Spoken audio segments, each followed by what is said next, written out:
Bom dia, amigos da Alta Cidade TV. Mais uma vez temos a grata satisfação de estar participando do programa A Busca pelo Direito. Eu continuo acreditando, e acho que vou morrer acreditando, que todo ser humano deve saber um pouco do que é uma obrigação e do que é o direito na vida cotidiana de cada um.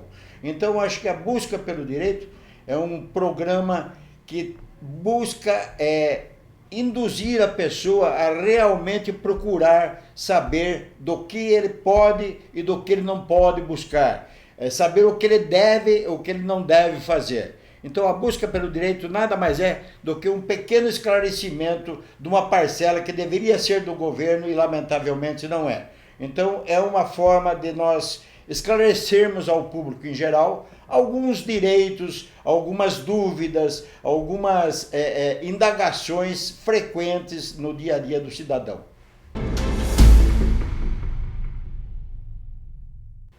Vamos falar hoje sobre partilhas, sobre inventários, sobre direitos e sobre obrigações decorrentes de uma vida em comum. O casamento ou a vida em comum, ele é traduzido o seguinte: existe o casamento com separação total de bens, que eu já explico o que vem a ser, separação, comunhão universal de bens que tinha anteriormente, hoje já quase não se usa, hoje é muito utilizado a comunhão parcial de bens. Vamos na separação total de bens. Separação total de bens é o seguinte: você casa, não interessa o que está em nome dele e não interessa o que está em nome dela. O que está em nome dele é dele e o que está em nome dela é dela. Então é separação total. Mesmo que venha adquirir posterior, mas o que ele adquiriu em nome dele é dele e o que ela adquiriu em nome dela é dela. Isso é separação total de bens. Comunhão universal de bens. Universal é o seguinte: tudo que você tem, ou tanto o marido quanto a esposa, os dois, se vierem a se separar, os bens são 50% para cada um. Por quê? Porque é uma comunhão universal. Ou seja, o que você adquiriu, seja em seu nome, seja em nome da esposa, é de ambos. Isso é comunhão universal de bens. Mesmo que já tinha antes do casamento, o que já tinha antes também partilha. Por quê? Porque é uma comunhão universal. Ou seja, tudo que foi, acumula, coloca num cesto, vamos dizer assim, para vocês compreenderem direito, a metade do cesto é dele, a metade do cesto é dela. Essa é a realidade. A comunhão parcial de bens é a que mais se pratica hoje. Depois nós vamos falar também em vida em comum. Mas a comunhão parcial de bens, aquilo que a esposa tinha antes do casamento, ou aquilo que o marido tinha antes do casamento, é dele e o que ela tinha é dela. O que eles adquiriram na constância da vida em comum é de ambos. Então, se o marido tinha um carro durante como se diz, a vida dele solteira, quando ele casou, ele vendeu o carro e comprou um bem, se ele provar que o bem que ele comprou foi em decorrência do carro que ele já tinha, então evidentemente que a mulher, mesmo adquirido na constância do casamento, ela não vai partilhar, porque foi com o dinheiro adquirido antes do casamento que ele já tinha. Mesma coisa no papel inverso, se a mulher tinha e veio adquirir posteriormente. Agora, se do fruto do trabalho de ambos, mesmo ela sendo doméstica, entenda bem, trabalho doméstico, que é aquela que fica em casa, colabora do mesmo jeito para o patrimônio do marido, se ele trabalha fora ou não. Por quê? Porque o trabalho doméstico também é um trabalho. Se ela não trabalhasse, eles estariam pagando alguém para trabalhar. Então, o que for adquirido na constância do casamento, na comunhão parcial de bens, é de ambos. Separaram 50% para ela, 50% para ele. Agora eu volto a dizer, se ele tinha bens imóveis ou ela tinha bens imóveis antes do casamento, durante o casamento, ela vendeu ou ele vendeu e vier adquirir um outro bem em nome dele ou dela, evidentemente que esse bem vai ser ou dele ou vai ser dela. Depende de quem é que contribuiu com o valor para adquirir esse novo bem. Porque é a transferência de valores, de bens que ele já tinha ou que ela já tinha antes de casar. Eu não sei se vocês conseguiram captar o que eu quis dizer. Se ele tinha um terreno antes de casar, ele vendeu esse terreno depois de casado, e com esse valor ele adquiriu um outro, esse outro valor vai continuar pertencendo única e exclusivamente a ele, desde que o valor seja equiparados. Porque se comprou uma casa com o valor do que ele tinha anteriormente, e durante o casamento eles reformaram a casa com valores adquiridos em comum, então ela vai ter porcentagem sobre a reforma, sobre a valorização do patrimônio que ele tinha anteriormente. Então, a partilha de bens, a comunhão parcial de bens, nada mais é do que a divisão de tudo que é construído durante a vida em comum, pelo esforço comum de cada um. Essa é a partilha de bens. No caso de falecimento do esposo ou da esposa, evidentemente que há a sucessão. E a sucessão nada mais é do que a direito de herança. O direito de herança, no caso de vida em comum, partilha de bens, comunhão parcial de bens ou comunhão universal de bens, significa o seguinte: o que o casal adquiriu durante 50% vai para a esposa, ela tem direito de 50%. E os outros 50% é dividido entre os filhos daquele que faleceu. Daquele que faleceu. Por que eu digo daquele que faleceu? Porque há pessoas que casam, que já eram casados anteriormente, tinham 2 filhos lá. Se ele tinha 2 filhos de outro casamento, e ele veio a morrer, então todos partilham. Por quê? Porque o filho do casamento anterior também tem direito na morte do pai, se foi o pai que morreu, certo? Ou se foi a mãe, vamos inverter aí. Faleceu a mãe tinha 2 filhos de um outro casamento, e com o atual marido teve 2 filhos, e a mãe veio a óbito, quem é que vai herdar o direito deixado pela mãe? Só os filhos dela, tanto do primeiro quanto do segundo casamento. Mas se morreu o marido dela, e ela tinha 2 filhos com outro, e tinha 2 filhos com o marido aqui, só os 2 filhos do marido é que vão herdar. Porque a turma confunde, acha que tem direito, do casal morreu o cônjuge varão ou a cônjuge varoa. Ocorre o seguinte: o direito é dos filhos do pai ou da mãe, e não do casal, os filhos adotivos que foram adotados indiretamente porque passaram a viver junto. Então, o que é o direito de sucessão? Se o pai ou a mãe veio a falecer e deixou bens, 50% desse bens é partilhado entre os filhos tidos do casamento. Inventário, o que é o inventário? O inventário é a soma de tudo que você adquiriu. Então você vai inventariar, ou seja, você vai somar aquilo que você adquiriu, aquilo que foi adquirido. O inventário, você vai inventariar os produtos de uma loja. Nada mais é do que fazer o levantamento de estoque da loja. Isso é o inventário. Você está fazendo o levantamento do estoque, do passivo, do ativo, de tudo. Isso é o inventário. O que é inventário na vida comum de falecimento? Exatamente a arrecadação de tudo que o falecido deixou, seja a título de dívida, seja a título de crédito. Crédito são os imóveis, são os bens móveis, são valores em dinheiro, são semoventes, que são animais, certo? Então tudo isso vai para um monte, que chama-se monte. O que deu disso daí é que vai ser partilhado, entendeu? Se tem dívida, a sucessão, os sucessores, os herdeiros também vão participar da dívida também. Porque quem deixou isso daí foi o falecido. Se o falecido deixou dívida, tem que ser paga a dívida do que o falecido deixou. E quem vai pagar a dívida que o falecido deixou? São os sucessores. Certo? Por isso que quando você faz um contrato, você diz, renunciam a qualquer direitos, inclusive com cláusula de irrevogabilidade e retratabilidade, incluindo sucessores. O que significa isso? Se você vier a falecer, aquele contrato vai ser respeitado pelos herdeiros de quem celebrou o contrato. Então, o inventário, o monte, nada mais é o que eu acabei de dizer, a soma de todos os bens e de todas as dívidas.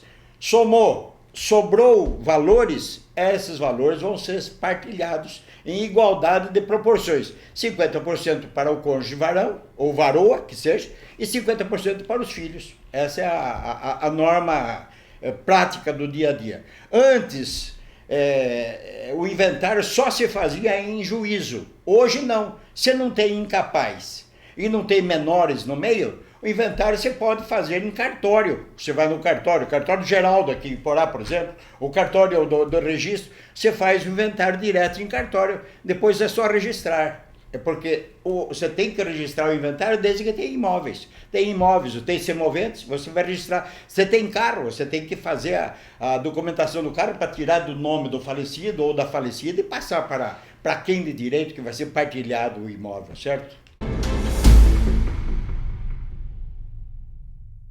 O processo de inventário hoje, eu teve uma ação que eu advoguei há alguns anos atrás, e dizia a lei, como ela continua dizendo, que o valor do imposto do causa-mortes é o valor declarado quando em vida pelo falecido.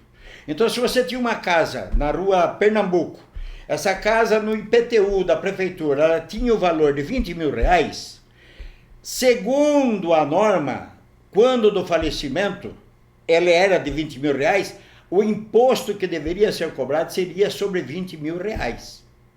Só que o governo, buscando valores, que isso é comum, ele buscar valores, lamentavelmente só vê valores para você, ele fixa, vem a Secretaria a Secretaria da Fazenda, ele fixa o valor atual de quanto vale o imóvel.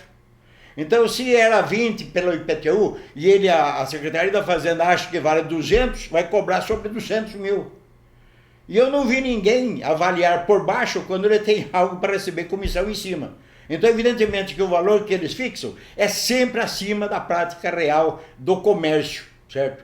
Agora, se você está pagando IPTU, que é o Imposto Predial Urbano, sobre X, é porque foi atribuído àquele imóvel o valor X. Por que depois que falece o dono ele passa a valer mais? Jogo de interesse, para mim é escuso isso daí, certo? Escuso demais. Tem magistrados que, admitindo que a prefeitura tinha lançado o valor correto, eles entendem que realmente deva ser isso. Mas isso são raríssimos os casos. Eu tive esse caso aqui, eu tive que ir para o tribunal, nós ganhamos no tribunal, o tribunal manteve o posicionamento de que o valor a ser pago a título de imposto causa-mortes era exatamente aquele valor atribuído pela prefeitura municipal quando do falecimento, certo? Mas isso daí eu vou te dizer o seguinte, um em 100 casos. Normalmente quem dá as cartas, quem manda é a Secretaria da Fazenda. E o judiciário obedece. Porque quem paga o judiciário é o governo, né? Então é um jogo de interesse mútuo, essa é a realidade. Existe uma norma que diz o seguinte, que o prazo para abertura do direito sucessório, o prazo para abertura de inventário ou herança é de 30 dias, sob pena de multa. Mas a multa é mínima, não é a turma, o governo fala, não, tem multa, mas a multa é mínima. Então eu tenho vários casos que vêm me consultar e o valor é tão baixo que não compensa eles ficarem desesperados para fazer o inventário desde logo. Faz com calma, cria condições para pagar os impostos, porque o governo não deixa de cobrar os impostos, o imposto causa-mortes não deixa de cobrar. Então vai com calma, faz isso daí. Evidentemente que é necessário fazer o inventário, Por quê? Porque senão fica um imóvel. Morreu o seu José, façamos de conta, ele deixou 5 filhos, ele tinha um único imóvel. Se você não fizer herança, esse imóvel vai continuar em nome do seu José, que está falecido. Fica 1, 2, 3, 5 anos, 15 anos. Aí vai fazer inventário que já tem mais falecido dentro da própria família, aí começa a complicar. Aí o que vai precisar fazer? Fazer um uso capião desse imóvel. É o mais prático de tudo, fica mais em conta do que os gastos e mais gastos que vai ter. E tem vários casos nesse sentido. Mas eu aconselho, se faleceu alguém, procura fazer o inventário. Procura fazer, não dá para fazer agora? Tudo bem, não tem problema, aguarda um pouco mais, porque a multa não é desesperadora, é uma multa razoável, é bem baixa por sinal, o prazo de 30 dias, mas procura fazer o inventário para não ir acumulando morte em cima de morte, porque nós somos de vida e evidentemente que vamos falecendo. Aí fica herdeiros de herdeiros, sucessores de sucessores, vai longe isso daí, certo? Então, eu aconselho a fazer o quanto antes, dentro da possibilidade econômica de cada um, evidentemente. O testamento ainda é prática comum, não tão comum em nossa cidade aqui, mas é prática comum em famílias de bens, de grandes fortunas. Por que o testamento? Porque normalmente na família a pessoa pode dispor de X, façamos de conta. Acima desse X, ele não pode porque o outro tem direito, ou os filhos têm direito, teriam direitos iguais. Mas um dos filhos, ele colaborou mais, o pai então gostaria de distribuir direitos maiores para ele. O que ele faz? Ele faz um testamento, declaração de última vontade. Esse testamento pode ser aberto, pode ser cerrado. Cerrado significa o seguinte, só é aberto depois que falece a pessoa, certo? Então, é legal, é prática comum, normalmente em famílias mais abastadas, o testamento. Evidentemente que ele tem um percentual do qual ele não pode dispor no testamento geral para fulano, sob pena de nulidade do testamento, então ele pode dispor do que ele deveria reservar para o filho, para a sucessão, ele reserva, e o resto ele doa, ele pode fazer um testamento direcionando determinados imóveis para ciclano, para fulano, ele que sabe quem ele vai direcionar, certo? Eu pretendo, juro por Deus, fazer um testamento, porque o testamento ele evita brigas, e lamentavelmente a família é unida, mas quando mexe no bolso, raríssimas exceções, mas muito raríssimas mesmo, é que não existe discórdia. Eu, em 31 anos de militância na advocacia, eu tive o caso de uma única família lá em Conchas ainda, onde eram 13 irmãos, família muito bem de vida, e na hora de partilhar os bens eu perguntei para a família, eu falei, como é que não vão fazer a divisão? Eles simplesmente me disseram, o que fulano decidir está decidido. Eu me arrepiei no momento, porque eu nunca vi isso daí. Um irmão decidir por todos. Significa união familiar isso daí. E normalmente não é assim, vocês sabem, o dia a dia, é porque a parte que você ficou valeu mais, a casa que você está que é mais barata do que a outra, certo? Então é essa briga, entende? Lamentavelmente, essa é a realidade. Então, o que eu aconselho? Não deixa para depois, procurou, separou, já vai fazer a avaliação, tenta amigavelmente fazer essa divisão, não deu amigavelmente, evidentemente que vai ser judicial. Só que a coisa não se divide pela quantidade, a coisa divide-se pela qualidade. Eu tenho um imóvel rural, exemplo, a parte que vai caber para você pode valer bem menos do que a parte que vai caber para ele. Se a sua parte cabe mais, é mais valiosa do que a parte que ele está, evidentemente que você tem que ficar com menos terra do que o outro que vai ficar. Então a coisa deve ser dividida por qualidade e não por quantidade. Esse é o mal que todo mundo fala. Eu tenho 100 alqueires, do 100 alqueires vai ficar 20 para cada um. Não é assim não, certo? Vai ter que ser, pode ser que fique com 25, outro fique com 15. Vai depender das benfeitorias que está em cima desse 15, vai depender da qualidade da terra que está em cima desses 15. Então a coisa tem que ser dividida pela qualidade e não pela quantidade, ou seja, pelo valor da onde está o bem. É o que muitas famílias não compreendem isso daí, certo? E é tão simples isso daí, tão simples. Bota um avaliador que vai saber fazer essa divisão. Então também o usufruto é um termo legal, um termo judicial, em plena vigência. Eu tenho bens já, que eu já doei em vida, e tenho usufruto disso daí. Quando é que você institui o usufruto? Deixa eu deixar claro. Quando você acha que você não vai precisar daquele bem. Quando você, proprietário, que está vivendo, você acha que você não vai precisar daquele bem no futuro, para você vender, para se manter, então você pega e doa em vida e reserva o usufruto para você. O que significa a reserva de usufruto? O bem está em nome dos seus filhos, certo? Mas quem vai usar o bem até a morte é quem doou, é o pai, é a mãe, certo? Então reserva o usufruto vitalício. Enquanto for vivo, a pessoa não pode vender. Pode até vender, mas ninguém vai comprar com usufruto vitalício, porque não vai poder usar, certo? Então, o usufruto vitalício nada mais é do que um direito de reserva da pessoa que doou o bem para ele usar esse bem até o final da vida dele. Evidentemente que ele mesmo não vai vender, a não ser que os usufrutuários, os filhos, autorizem ele vender. Aí é diferente. Mas do contrário, não. Ele tem o bem, está em nome dele, certo?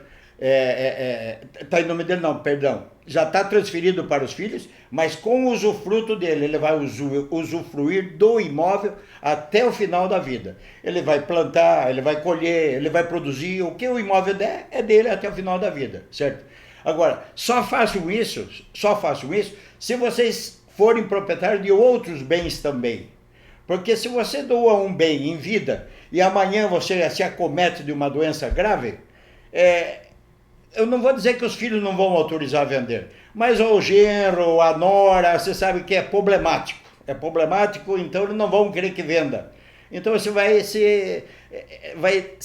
deixar o único bem que você poderia ter para você viver no futuro, você vai estar já doando para outros e você não pode dispor desse bem para um tratamento próprio. Então, faça usufruto, é melhor, não causa briga no futuro, isso é bom, mas desde que você mantenha uma condição de você poder ter patrimônio para sustentar-se no caso de uma eventualidade, no caso de uma doença. Eu quero dizer o seguinte, eu estou dizendo de comunhão parcial, comunhão universal, enfim, de casamentos. Mas eu estou dizendo isso daí, mas não só essas divisões, não é só para quem é casado, não, mas para quem tem vida em comum. Ou seja, aqueles que vivem amaziados, aqueles que vivem sob o mesmo teto, têm os mesmos direitos como se casado fosse, certo?